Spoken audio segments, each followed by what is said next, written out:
In today's video, I'm going to teach you how to use Outlook and OneDrive together in just 5 minutes. Let's dive in and make the process as straightforward and efficient as possible.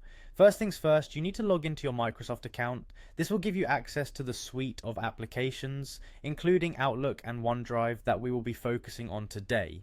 Once you've successfully logged in, you'll find yourself greeted by the familiar Microsoft interface. Next, locate the app launcher icon, which is typically in the top left corner of your screen. This icon looks like a small grid of dots, representing all the apps available in your Microsoft suite. Go ahead and click on this icon. You'll see a menu of various apps drop down, allowing you to select the one you need. Now find and click on the Outlook icon. This action will open the Outlook application, bringing you to your inbox where you can view your emails.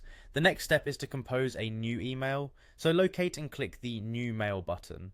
This button is usually found at the top left corner of your Outlook window. Once your new message window is open, you'll notice several options to customize your email. A particularly useful feature is the ability to attach files directly from OneDrive. To do this, look for the attach icon, which often resembles a paperclip.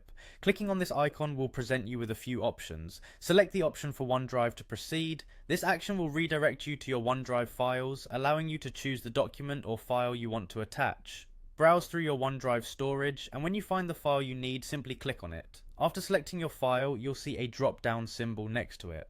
Click on this drop-down to reveal further options. You will need to decide whether to attach the file directly or to share a link. Sharing a link can be useful if you want the recipient to have access to any updates you might make on the file, but in this case, we're going to focus on attaching the file directly. Once you've clicked on attach, the selected file will be added to your email, ready for you to send. And there you have it. The file is now successfully attached to your email, giving you the ability to efficiently send important documents directly from OneDrive using Outlook. It's a seamless integration that enhances productivity and streamlines your workflow.